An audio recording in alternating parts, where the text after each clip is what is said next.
Hey everyone, I'm Joe McDonald here at McDonald Equine, and today is day 2 of our Colt starting series here with Goose. A couple days ago we got him loaded on the trailer, and yesterday we started working with him. So that was our first session, we recorded that, and so today will be day 2, just building on what we worked on yesterday and maybe introducing some new things, working on getting him confident to eventually be ridden. So yeah, just a reminder for everybody, the purpose of this series, we start a lot of colts, and probably the number one question we get is, what does your colt starting process look like? So we're just here to document that. That's why the videos are long, and for the most part they're unedited, and we just want to kind of show you, if you send a colt here to our program, what that's going to look like. And even if you're not looking to send a horse, maybe this will be something for you to watch and maybe get an idea or two about what to do with your young horse, or maybe your older horse that's got a problem you're dealing with. So when I pulled Goose out today, he was already he's leading a lot better. I mean, worlds better than when we worked on the trailer loading. So I'm gonna switch it up a little bit today. We'll start with the rope, just a little something different. Just want to continue to prepare him to eventually be saddled and be ridden and handle all kinds of stimulus. So let me get him moved around here. So I'm just going to take a second and sack him out with these coils, make sure he can kind of handle this thumping noise on him. I want to be kind of careless with this, and I'll rub down here where the cinches go. And like I said, I just want to kind of mimic throwing a saddle pad or throwing a saddle. You can do this with a tarp, a saddle pad, your coils, lots of stuff, just to get them gentle, get them prepared to be saddled. All our weanlings and yearlings, we do this with either a soft saddle pad or a tarp, because we want to prepare them to be blanketed if we need to blanket them or something, because that's something they're going to have to be able to do long before we start riding them, most likely. So again, any horse in the program, very early on, we want to get them to where we can just come in here and touch them all over, and they know that there's no reason to be afraid or bothered. And he's moving around a little bit, but for the most part, I'd say that's probably more just him mentally being distracted than actually having a reaction to the rope. So now I'm going to come in here, I'm going to build a loop and see if he can handle me swinging this rope. Now again, he is a Cleveland Bay thoroughbred cross, so it's not like he's ever going to be a rope horse one day, but this is just part of the foundation we like to put on all the horses, is have them be comfortable with ropes, things swinging around them. Good. So I'm just going to stand off to the side here, and I'll swing this rope, and here in a minute, once he gets a little more settled, I'll actually throw it over his hip. But I want to be able to swing this rope and have him stand still and be settled. And really what I'm looking for more than anything is a change in his reaction. So if I come here and I swing the rope, see, he's up, he's wanting to move, he's up, he's looking at it. Now again, this is not a bad reaction at all. And then there he was steady. Good. And he kind of takes a breath. So I want him to learn to stay calm because of this rope.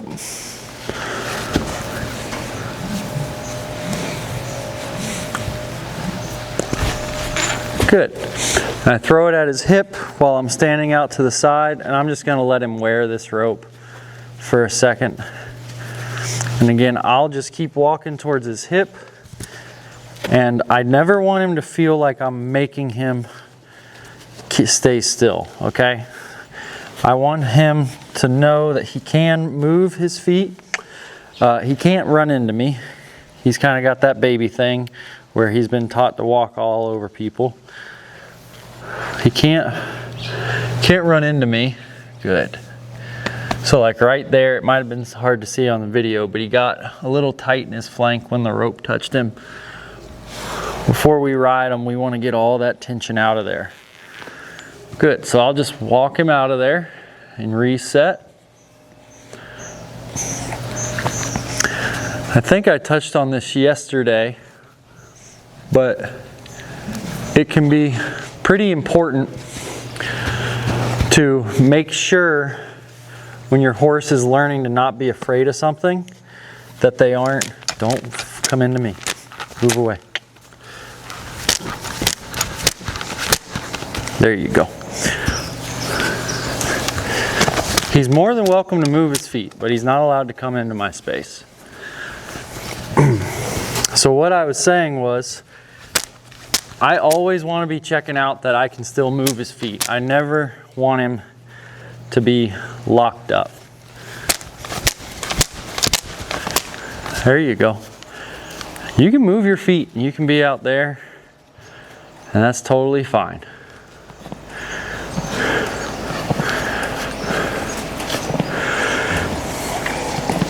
So that's something that horses can learn, and kind of how it was explained to me was, you know, when they're a foal and they're running with a herd and they've got mom to keep track of, that's what you need to do. Is as a foal, you need to stay close to mom. And so anything bad happens, you just get right up on mom's shoulder, and that's probably going to be the safest place to be.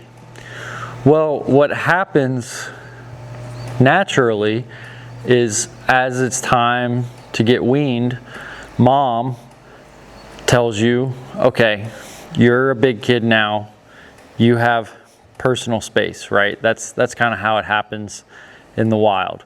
Or, you know, if they're on a breeding farm or something like that, the foal gets weaned and then maybe goes and runs in a gelding herd or wherever they're going to go run, herd of yearlings, whatever. Well, pretty quickly it's explained to these horses when they get scared, they go to run up on top of another horse, and the other horses explain to him that they might be his friends, but they are not his mother. So he does not need to be running on top of all those other horses, and they let him know that that's not allowed. So the human, you know, if you got maybe a horse that's kind of been brought up in either a smaller breeding program or whatever, a lot of times they'll try with humans to act like their mom, where they're like, oh, this human, I can just run into him and get relief, right? Get a safe spot. Well, that might be true, honestly, because what happens a lot of times is people go to ask something of their young horse, and the horse runs on top of them because it's in their nature to just run on top of their mother when they're a foal. And then the human's like, oh no, I'm about to get a bad spot. And so then the human stops asking whatever they're asking the horse. And then all of a sudden the horse gets a relief from pressure. And he's like, man, all I had to do to get that release from pressure was run on top of this human. And that gets reinforced and reinforced and reinforced, and you get pushy horses. Now, he's by no means a super bad pushy horse, but man, if we allowed that behavior to continue, he could become one pretty quick.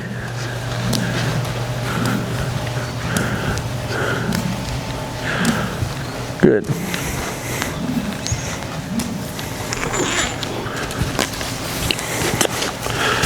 So that's what I'm doing with this lead rope. I'm just making sure, again, all that space out there, I'm not gonna critique him at all. If he needs to move, we're just gonna take the time it takes to sort through this.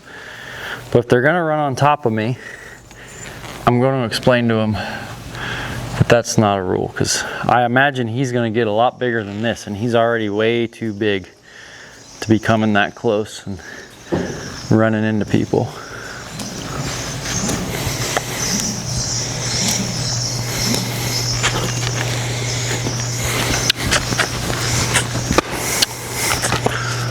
Good. So we're kind of working at two things, right? Like, I need to get him good about this rope, but I'm also hopefully reprogramming his reaction a little bit, letting him know that just because he's bothered, that doesn't mean he can take that shoulder and run right at me.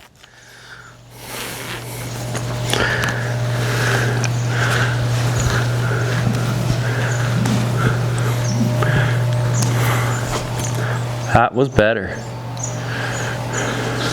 So we're gonna sit here for a minute, think about that. Didn't hang on your hip, but it sure enough hit you, buddy.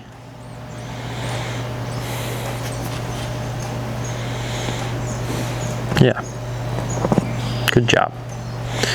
So there, he's licking his lips. He's blinking a little more frequently. His eyes getting a little quieter. He's kind of processing what just went down. So I'm probably going to leave this side alone for a minute and then go to the other side.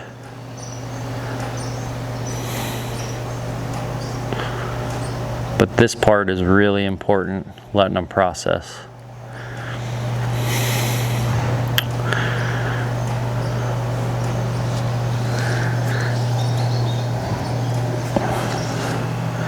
I read a really good book. Anyone who's interested in working with horses should probably read, called Evidence-Based Horsemanship. And one of the takeaways I got out of that book was, you know, however long it takes them to learn something, their brain, once they've learned it and you give them a break like this, and I'm not putting any more input into the computer that is his brain, he might replay that moment in his mind up to 20 times in a row. And I don't know how exactly they deduced that in the studies. I think it was with the brain scans, what part of the brain was active. But however long it takes for him to learn this, it might take, like, whatever that action is to do it correctly, he's replaying it in his mind over and over again, up to 20 times. So that sounds pretty extreme, but a lot of times you're better off just, you're trying to teach him something like trying to teach him to stop better or go over a bridge, or, you know, maybe balance to a jump or whatever it is. Once they do it, think about how long it took them to actually perform that. So say it took him, you know, 30 seconds to work on that. There might be nothing wrong with giving him a 10-minute break to just process, which sounds really extreme and inefficient, but you'd be surprised how much it'll help him. Okay. So I'm going to swap hands with my rope and we'll go to the other side for a minute, because I got a change I wanted in the right direction on his left side.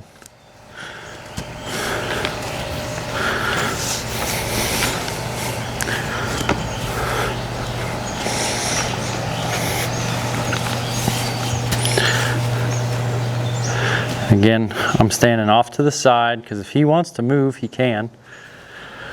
And I want to swing. Oh yeah, good job, buddy. And he still had a little startle there, but man, he handled that a lot better.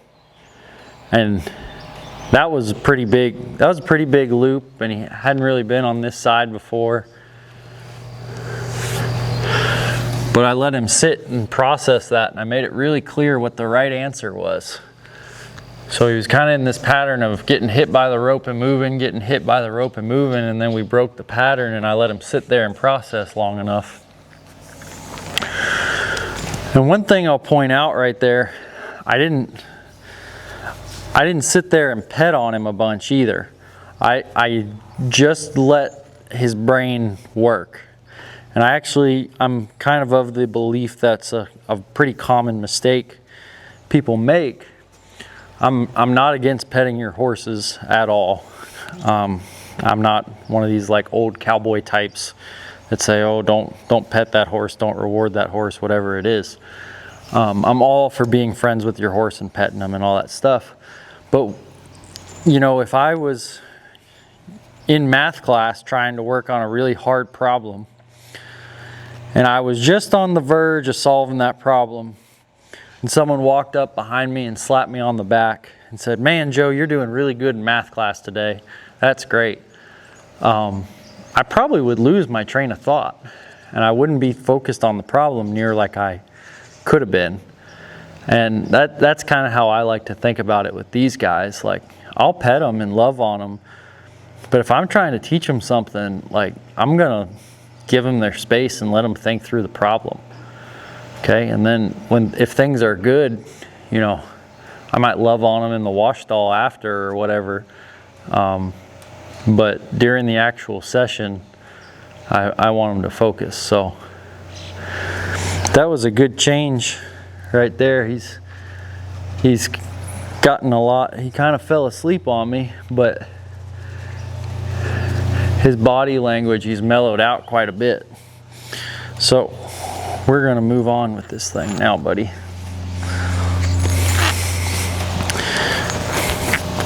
Yesterday he got a little tight when I put the surcingle on.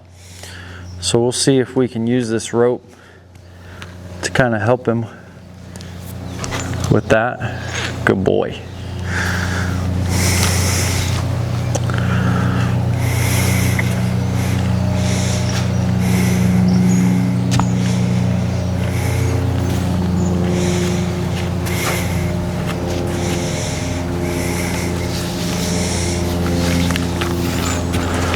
Really good. So what I'm gonna do is I'm gonna pull this up and have this rope sit like a cinch around, like a front cinch around him. And then we're gonna hopefully rig this up. I'm gonna sit at the end of my lead rope. And so the cinch bothered him and he got tight. So one of the things you can always do with a stimulus, if there's a stimulus that bothers them, something that's kind of cool that for whatever reason horses work out is you can turn it into an aid, okay? So for right now, the cinch, when it comes down on him, he gets tight and wants to pull and push against it with his rib cage and maybe suck back or whatever the thing he wants to do and buck or whatever. So I'm gonna see if I can work on teaching him to come forward off of that pressure and almost kind of lead from his belly. So I'll come here and pull on this. You see he gets tight, and then as soon as he takes a step forward, I'll release that. Okay, so my goal for this, to give him a little more meaning, is when I pull on that rope, I'm gonna see if we can get rid of that reaction where he gets tight first and then comes off of it. So I'll pull here. That's much better, buddy. Good. And I would say that's an awesome response right there. Now this is gonna be the same when I get on his back and he's cinched up and he feels this weight on top of him and then feels the cinches get tight, you know, if he goes to lope off or something. I want him to think that the release of pressure is forward, not stopping and bucking and all these things. When you're colt starting, forward is your friend. Good. Good. And this lead rope, it's just here to try kind of keep him straight so he doesn't run off. But I've done it where they've been loose in the round pen before. And I just teach him to lead off this too. But I find if I can leave the lead rope loose, like here, come forward, there you go. If I can leave the lead rope loose, they're a little better about, and just making sure I'm not leading him forward with the lead rope, because he's broke to lead now. So like here he gets a little lost, so I might kind of get him straight again. There. And then I'll say come forward. Oh, now he's come tight, so that's good. We kind of exposed ourselves a little bit. Okay. So you stay still. You can come forward when I pull on your belly. You stay still. Good. So I want this lead rope not functioning. And then I want the forward to come from the rope like that. That's pretty good, buddy.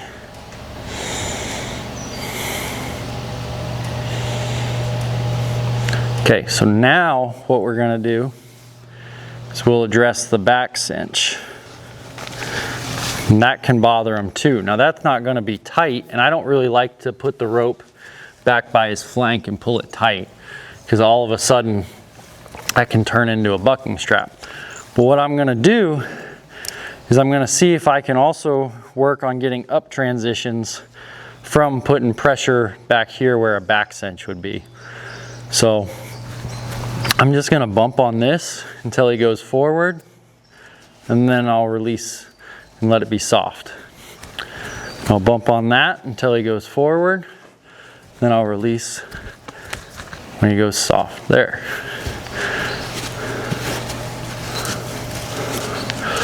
Good.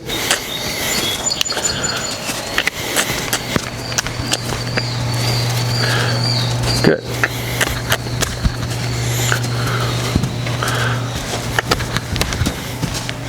So he's getting a little distracted. He's looking out the gate there. So if anything, that kind of gives me an excuse to put a little more pressure on him.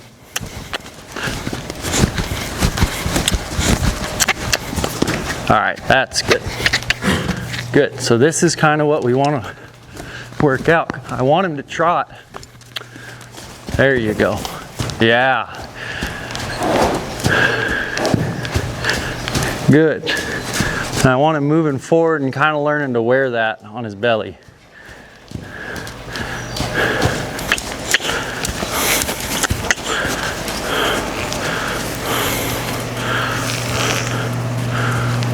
Good. Don't come into me. So one important thing to point out, I'm holding the Honda in my hand, which means depending on how far away this horse is, I can let the loop get bigger, but the horse is never pulling on me. And I'm having to kind of be pretty aggressive with this because he's wanting to push into me. Anytime something bad happens, he wants to bring that shoulder in. Good. Good.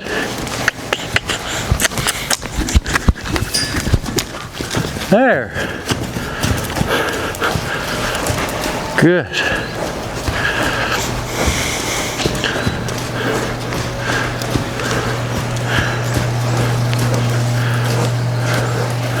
That was better. That was better. And I like that. Like he's coming in, but he's keeping his shoulder away. It's a much more respectful posture. Or I guess I could say considerate. I found sometimes if you say the horse isn't respectful, it's like, yeah, I get what you're trying to say. But people end up taking that like kind of personal, like they're disrespected. And it's not that the horse is doing anything that, like they're not assaulting your character or not trying to make a comment about you. They're just not considering you when they move about space, right? So I just want him to always be aware of me when we're moving around. And you see, that was kind of a big letdown for him. He's getting to be pretty gentle and pretty relaxed about some of this stuff. So now what I'll do, don't come into me. Don't come into me. There you go.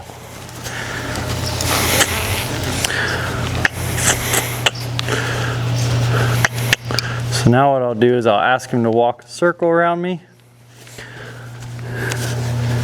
And I'll actually catch his hind feet.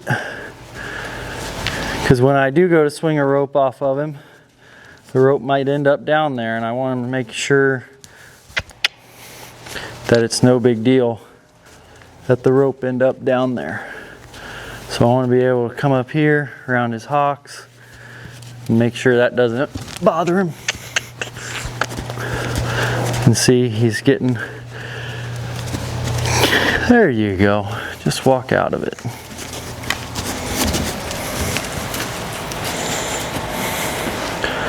Good. So right there is like the same with the rope before. He's wanting to move around and jump and all this stuff. And then we got a change in our expression. So I gave him a little break. Now I'm gonna go back to this and see if we can get these 2 feet roped without all of that to begin with.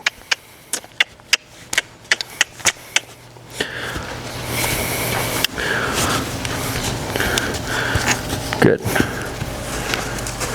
Much better. There.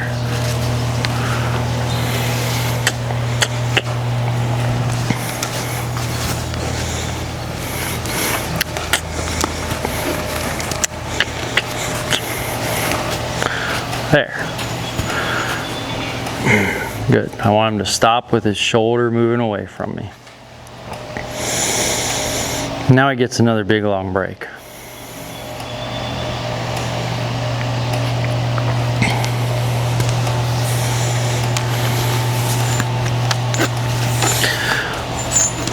And in the grand scheme of things, I mean, he's, again, kind of got a gentle disposition to begin with. The biggest thing with him is getting control of his feet and getting him to where he's less pushy.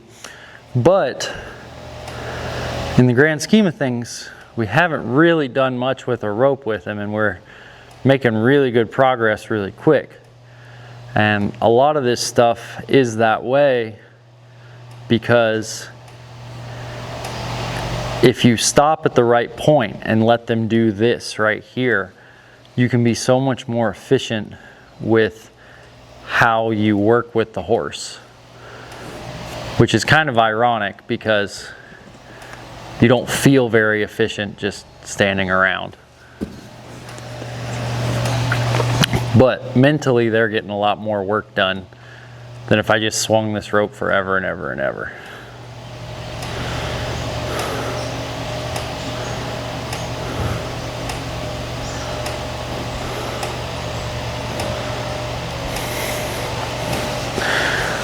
Okay, so we're gonna take a break from the rope. We might put the surcingle back on.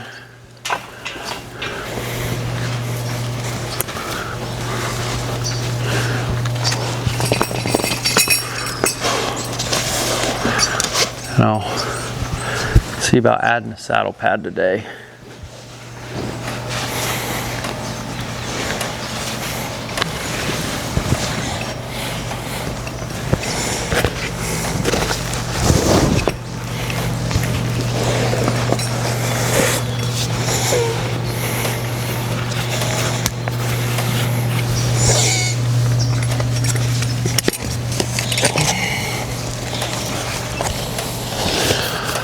I want to be very considerate how I do this up.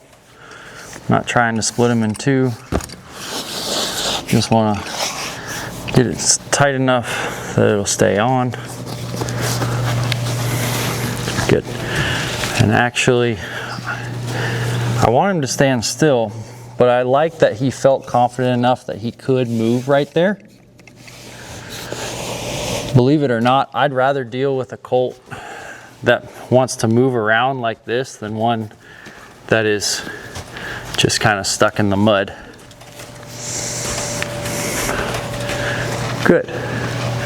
So I'm going to work him just like without a flag for a little bit.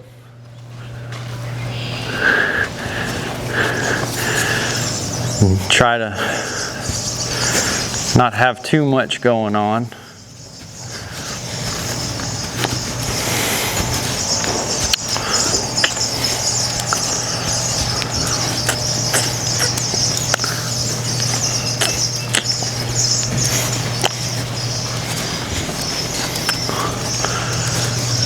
Good.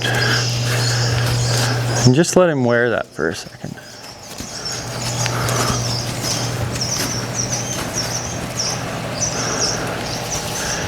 Really good, buddy.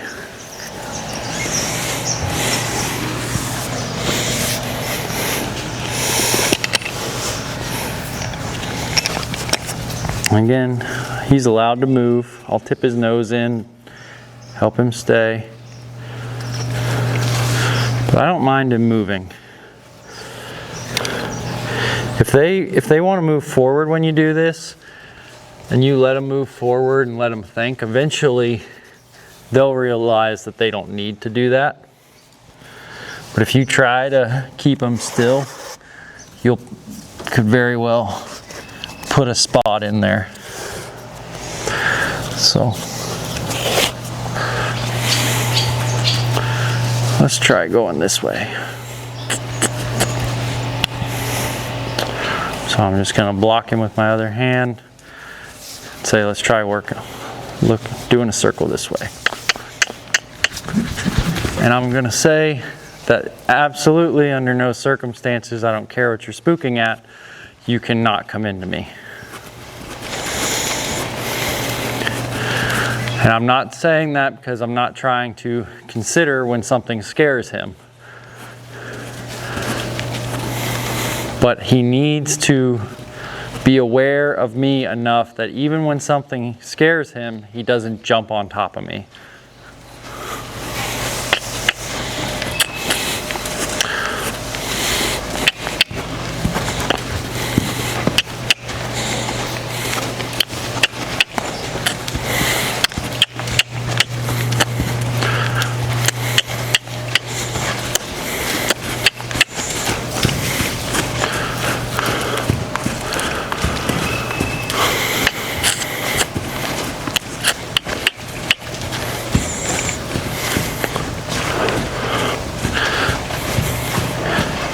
Good.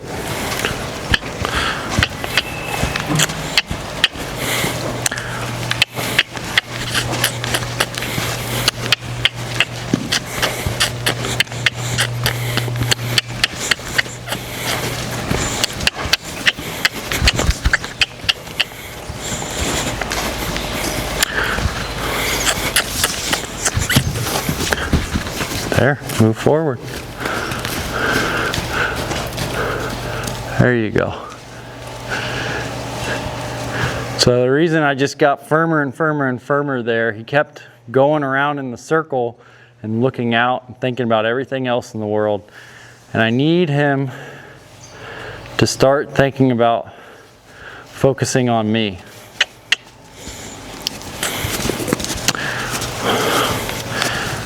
And shaping his body around me when he goes in this circle.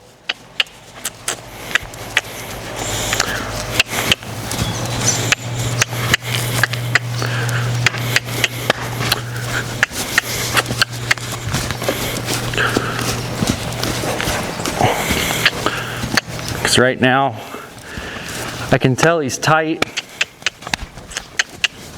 Hey.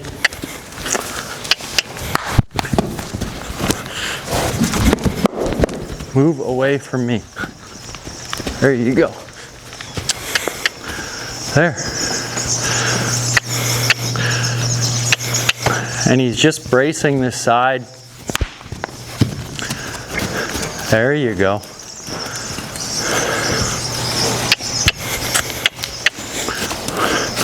There, that was softer. Good boy. But he kept, so if I'm the horse and the human's on that side of me, he kept going around with this side braced like this. Basically, he's saying, I'm already halfway prepared to run over top of you. Okay? And I've got to nip that in the bud right now. Because if he doesn't learn to shape around me and soften, one, mentally, he's not going to be able to think about me. And then two, physically, he's never going to be at a place where he's relaxed and do what I'm asking. Okay, so forward's the name of the game, relaxation's the name of the game.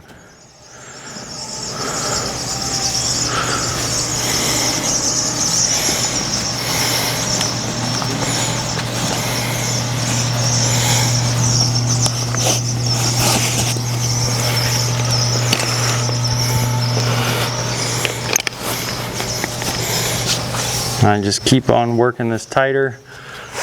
Here in a second, get my flag and give him something else to think about.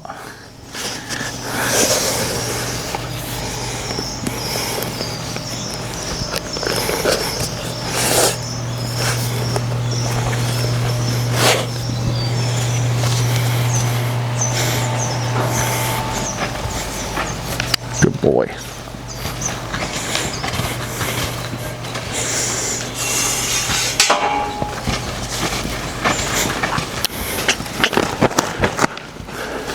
Good, so I'll pick my flag up and go like that. Anytime I feel like he's just maybe starting to think about things that aren't me, because it's an obvious tell when he does that, because he starts to run into me like that. You ran into me. Flag didn't get any longer. Don't run into me.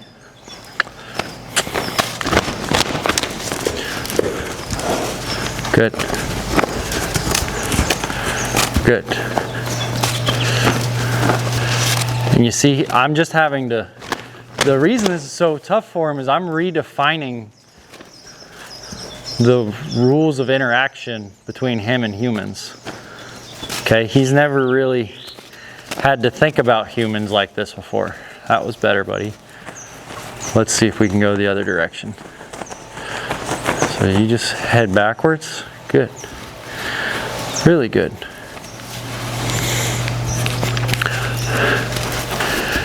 And you know, that's the tough thing for these horses, because when they're born, they're constantly looking for meaning. Like, horses are experts at reading body language.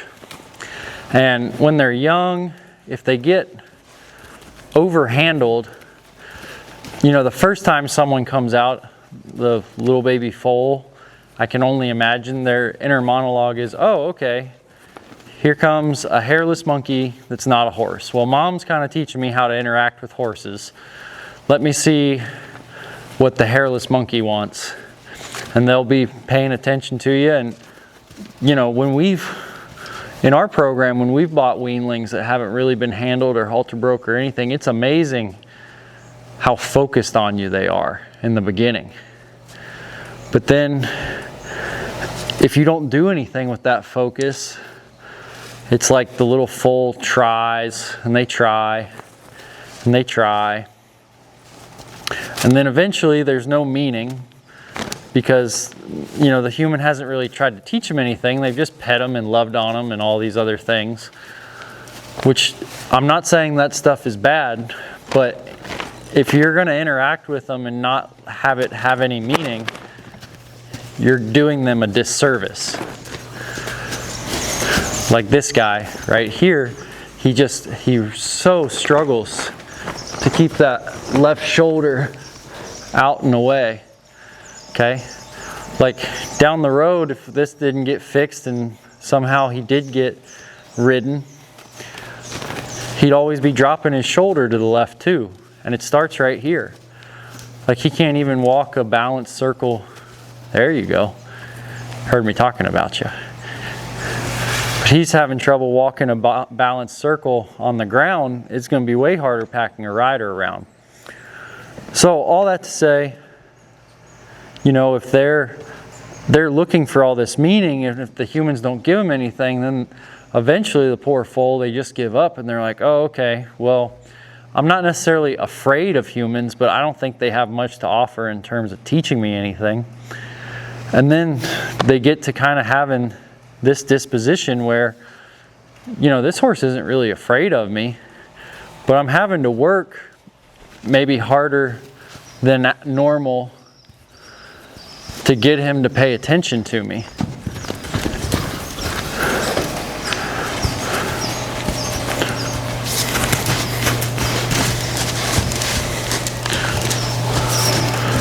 Good. And what's interesting is as I've woken him up more and he started paying attention to me, he's decided this flag has gotten scarier. And that happens. A lot of people think, oh, my horse is pretty gentle. Doesn't seem to get bothered by much. It's like, well, he's kind of in a comatose. He's kind of halfway there.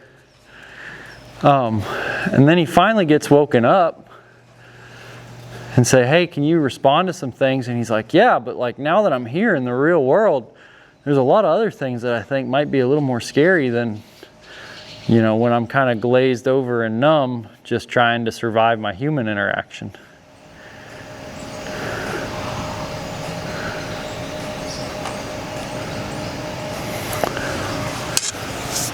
Better, buddy. All right, so let's see if we can check a few boxes here. So I'm still down here. Yeah. This is, I like keeping my flag down here. One, they can get really boogered about their blind spot down here.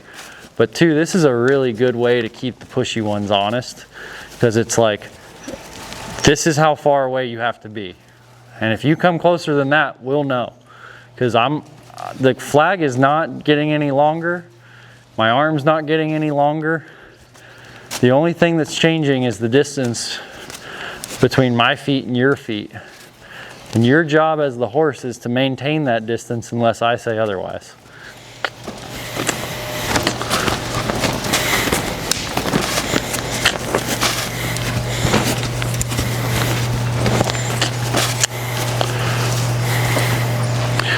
Good. Bring him across.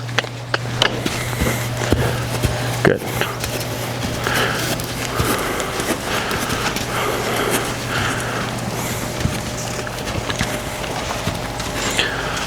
So again, I'm just trying to get him to walk this nice balanced circle. That's better. He got softer on the lead rope.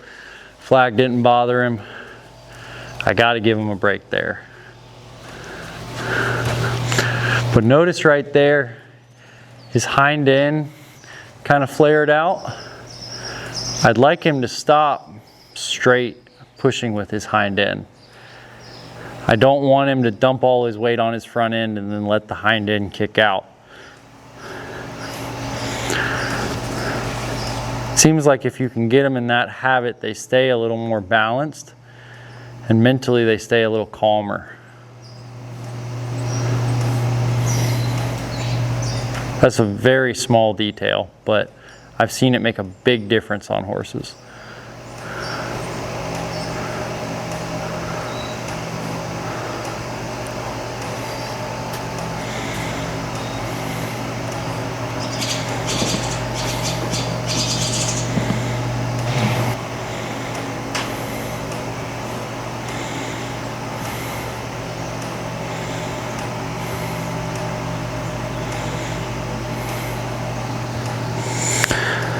So we'll kind of see, I'll make a decision about what I want to do next based off of how he comes out of this break. If he's doing really good, we might go ahead and saddle him. If he's maybe a little looky again, we'll just find something else to close out the session. Well, obviously if he's looky, we'll get him good about whatever he's looky about, and then we'll kind of close out the session. I'll kind of let him tell me on that.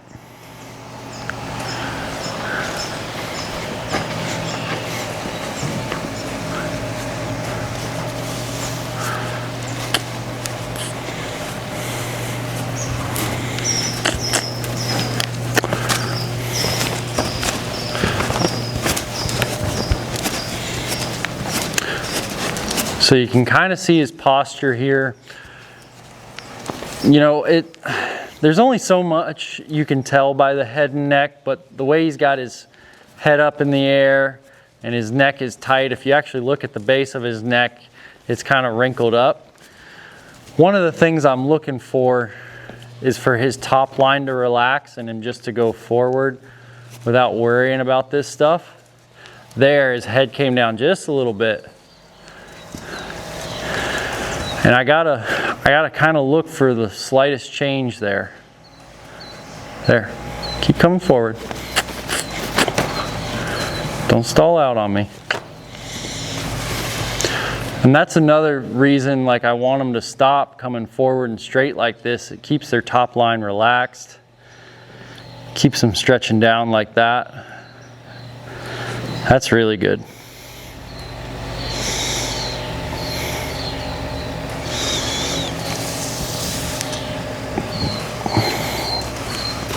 And that was really soft too. So this is another place I check out.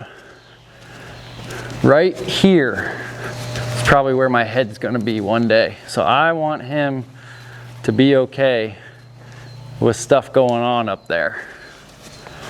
And see, he's tight and he's not wanting to go forward. And there he relaxed just a little bit. I felt it at the end of the lead rope. So again, when he relaxes, I'll turn him loose and let that feel really good to him.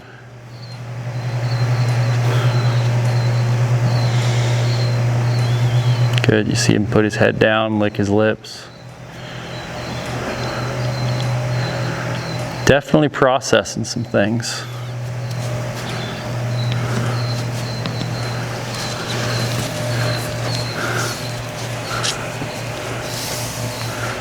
Okay, so I'm gonna go ahead and see if we can let him wear a saddle today. Kind of close out the session.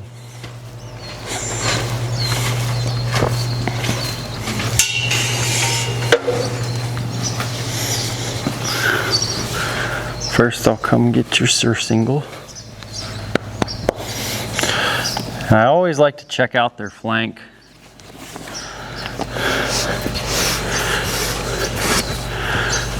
Good, and again, I'm not gonna get in a big tizzy if he moves around a little bit.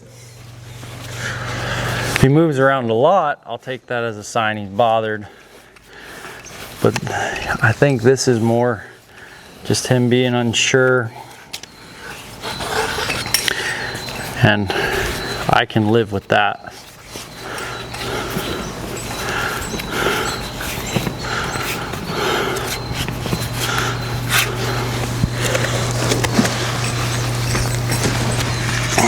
Good boy.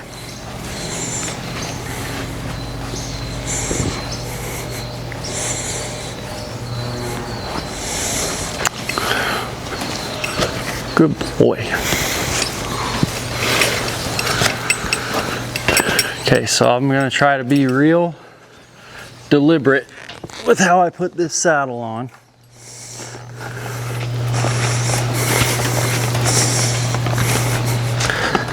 I'll try to set it up for you guys the best I can too.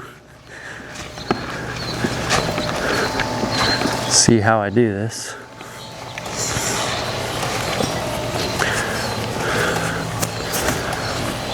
Take this off. Kind of let him stand still.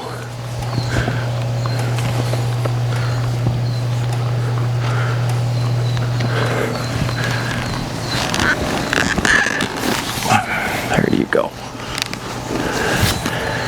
And I know on this microphone you can hear my breath and my breathing and everything like that, but you did not hear that saddle slap on his back or the stirrup hit his leg on the other side.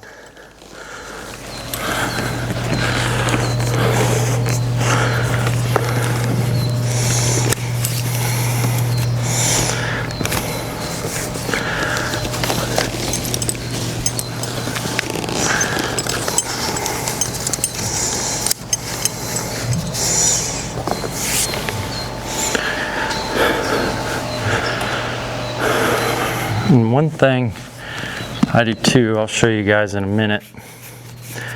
Depends on the size of horse, and he's kind of like right on the border. But I'm kind of a taller guy. I'm 6'3". And so what happens is my stirrups fall down.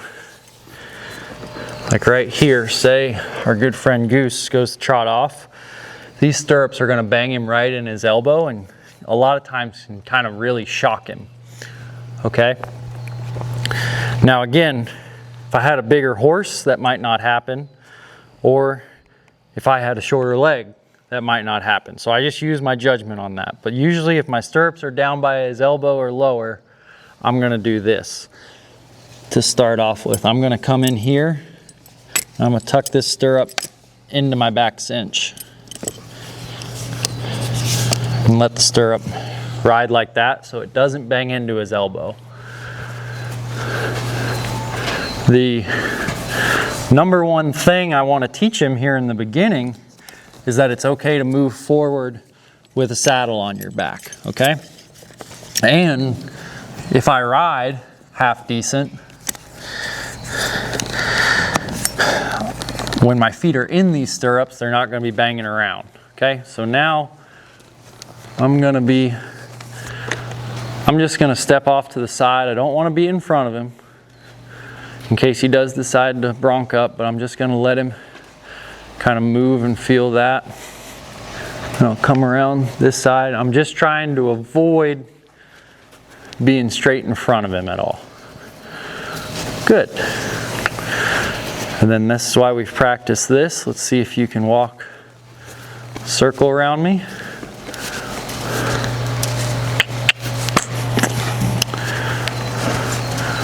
Really good, buddy.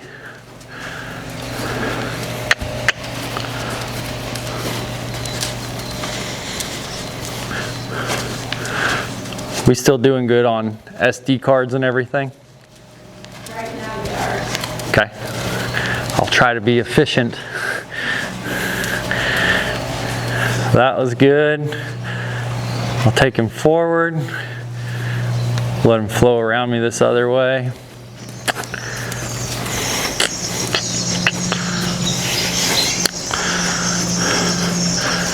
Really good. And right there, I'm not doing anything. That's what I want him to do. I want him to bring his own juice. Feel like he can move forward on his own. That's A+ work right there. So now what I'm going to do, I'm just going to click that cinch up another time or two.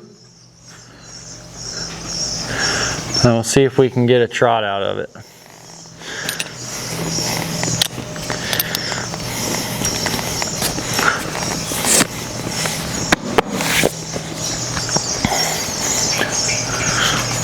And again,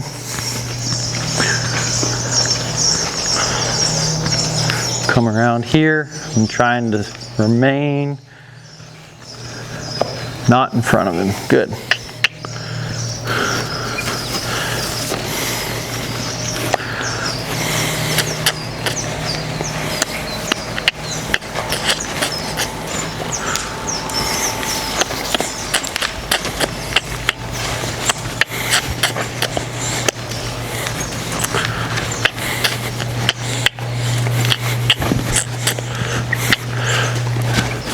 So right here where he trots, you can kind of see where my stirrups are, and they're hung back in that back cinch. He might have tried to trot for the first time and then gotten scared of moving forward because those metal stirrups go to bang him in the elbow. Now again, if I'm 5'4", that might not matter.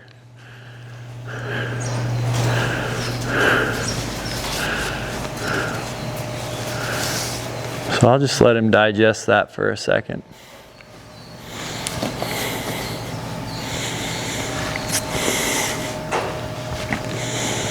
And I might click him up again. We'll go to the left.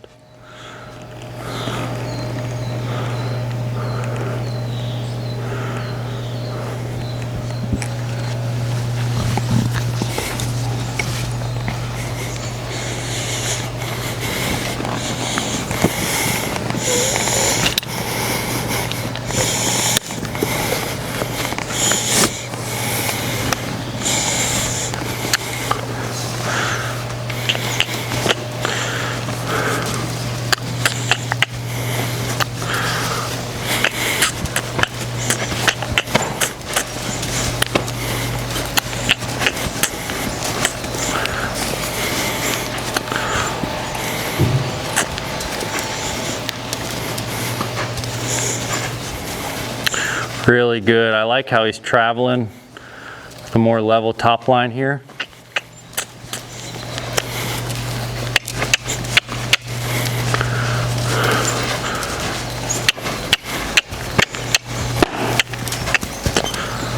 There you go. Try to help him trot a little bit.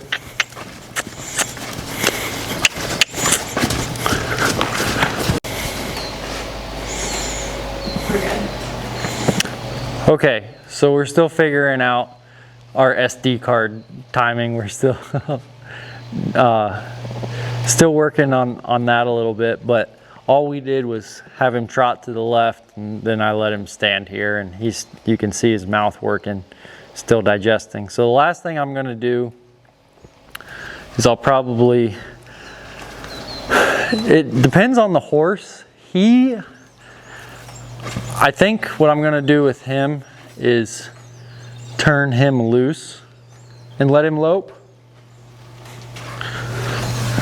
Only because he seems to be a pretty quiet-minded guy in general. If the horse was really hot and I didn't think they'd have a lot of trouble moving out on a smaller circle, like at the end of this lead rope, then I would, I'd probably do it on the end of the lead rope so I could support them. But I think he's gonna have a better time moving around this pen.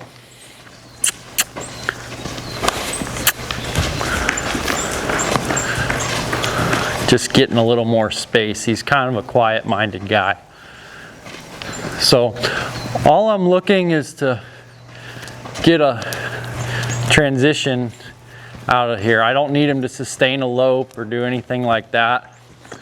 So I might come up here, help him build. Good, and so that's why we wanted the lope. Now, I'm gonna let him think about that for a minute. So he bucked. And I'm not gonna take the pressure completely off, but I might rebuild now that he's kind of collected his thoughts. I don't wanna go right up into him. There. Right lead, lope transition. And that's really all I needed to get out of him. Go in that direction.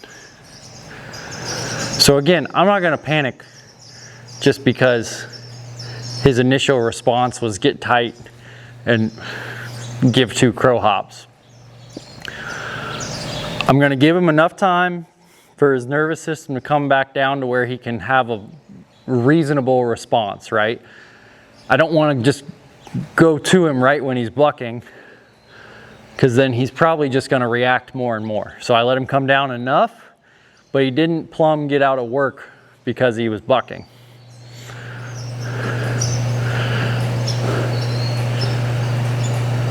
And I'm being really generous to you, buddy, when I say bucking.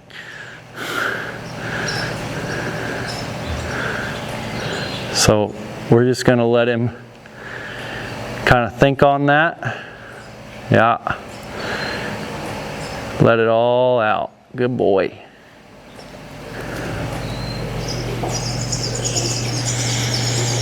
We'll let him really get this decompression done, and then we'll take him the other direction.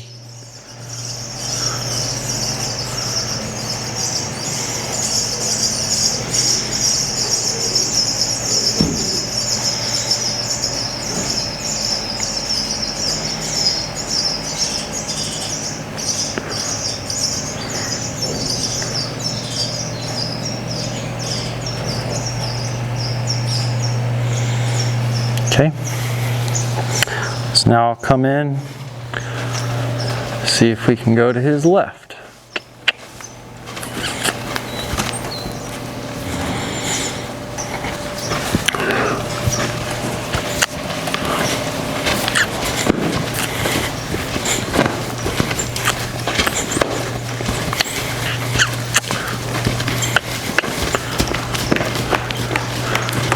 There you go. Good transition. So first I want him to know that he can just move out from that trot. And I'm not putting a ton of pressure on him, but when I come in here, I want him to know he can move off of this. Okay, so I'm coming in with this lead rope. Might tap you, there. And again, I want him to feel like all he's got to do is move his feet and he can get away from this pressure. So maybe the pressure comes in. Yeah. Good job, buddy. Okay. So pressure's going to come in again.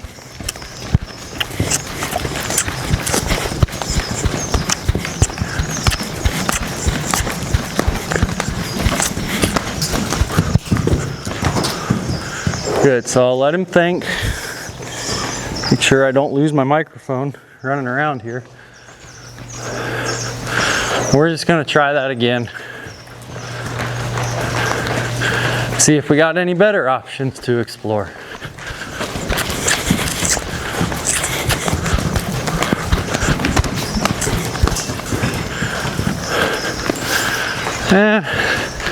I'd try something different.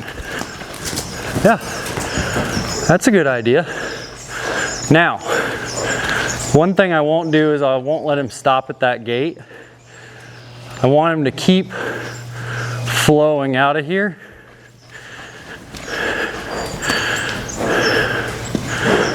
And see if he can come out of this corner. There. I just wanted him to look at me. That was the right thing to do, buddy.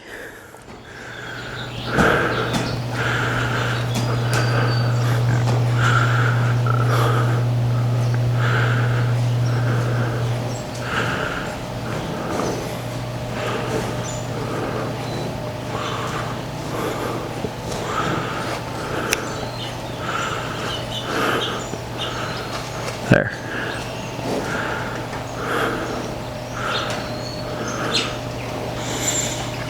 Good boy. Good. So the really cool thing about horses is we just had that conversation. He's going to remember that the left lead lope was the right answer. Now, I'm not saying he's never going to buck again ever in his whole life, but that's in there now. The right answer is in there now. And I don't have to make him do 10 more lope transitions here in this session to like prove to me that you're going to lope and not buck.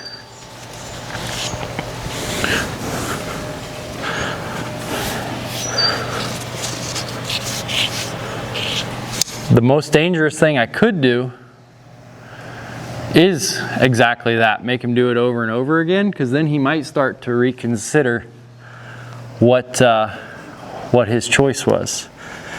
Now I'm just going to ask him to tip his nose into me and bring your head down a little bit. I know, I know, you're a sensitive soul, aren't you? Just a little hothouse flower. There you go.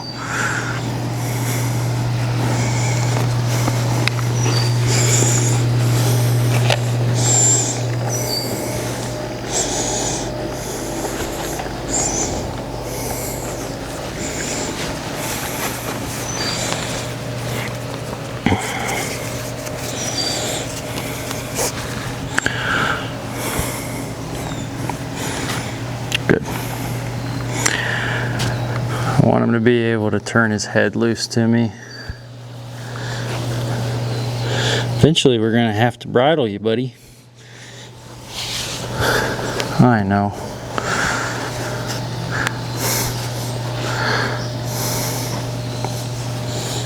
There you go. Let that feel good to him.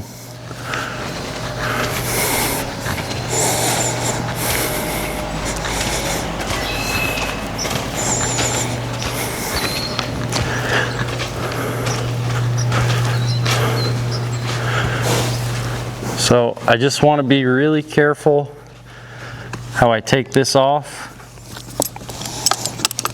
I'll undo my stirrup.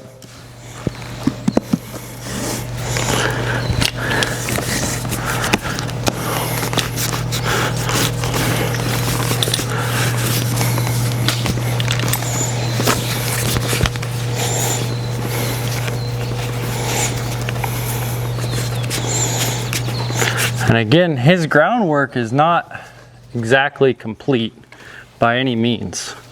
But I mentioned in the last video that if I can, within reason, I want him to start wearing the saddle as much as possible. So from here on out, any groundwork I can reasonably do with the saddle on, I'm gonna let him wear the saddle as I continue to educate him about feel and responding to my aids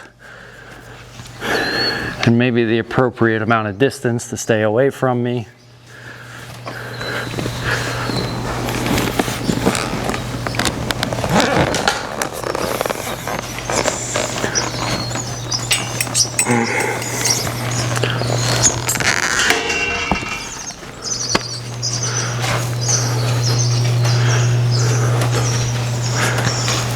But that was a pretty solid second day. We got a lot done.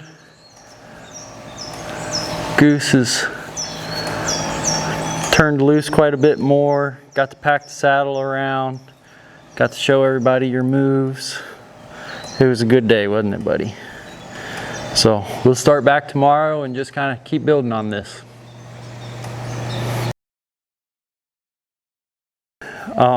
Thanks again, everybody, for watching our second day with Goose. Again, thanks to Tori Caps and Caps Ridge Photography for helping us document all this. And again, Tori had the good idea for me to just kind of explain all the gear I'm using and maybe why I'm using it. So the rope today, this is a triple extra soft nylon rope. This is a pretty common rope used for roping horses because it's extremely soft, especially when it fuzzes out. It is way less likely to cause any sort of rope burn or anything like that compared to maybe like a poly rope or a blended rope that you might use on cattle, because typically cowhide holds up a lot better than horsehide does. Not that we're pulling on them all that hard, but we want to take care of our horses. I've got a metal Great Basin Honda on here. Just having some sort of recurve Honda helps because it allows, when you do cinch down, when I put slack in the rope, slack in this loop comes out. You can use, they've got a couple different metal Hondas. This is the only one like this that I have. The rest of them are Brannaman Hondas. That's a pretty good design as well. So I'd recommend maybe getting a Brannaman metal Honda on your rope. But yeah, this is the rope we use for all the horse roping. And we'll continue to use this throughout the series for roping feet and other things. As far as the saddle, This is one of my saddles. This is my Wade from Vernon Purdy Saddles in Texas. Vernon is a good friend and he makes all our saddles. What I particularly appreciate about Vernon, he's definitely a student of the horse. He custom makes all his saddle trees and is always trying to figure out how to get better. So these are the saddles we use on all the horses here. Look up Vernon Purdy Saddles, or I'm happy to visit with you about them and why I like them so much too. But Vernon makes a quality product and it's done really good for our horses, especially given the variety of horses we have come in. And then as far as the saddle pad, this is a saddle pad I like to use just for colts. This is a Talk Lot saddle pad, the Talk Lot Coolback. And the reason I use this is it's extremely light compared to other saddle pads. And because it's so light, it's nice if you have a squirrely horse, you can throw it on, take it off, throw it on, take it off. And your arm doesn't get tired like it might with maybe a heavier wool pad. But these are really great. They're also machine washable. We probably need to find a washing machine for this one, but yeah, these are great pads for colt starting. Again, I'm not a sponsor or anything like that, but the Talk Lot Coolback pads are probably the best colt starting pads I have if you're doing a lot of it. So last thing, everybody, Tori also made a good suggestion. If you're watching these videos, whether it's on Facebook or YouTube, and you have questions about the process or what we're doing, go ahead and put them down in the comments section. And at the end of this series, we'll sit down and we'll do like a Q&A video, and I'll try to answer any of the questions that pop up. Trying to explain things the best I can, but again, most days when I do this, I'm just usually by myself, or I got some help that is doing some other things, so I don't have to. I'm not a clinician by any means. I don't have to explain this all the time. So if you got any questions, let us know. You can comment on the videos and we'll get a Q&A video done at the end of the series.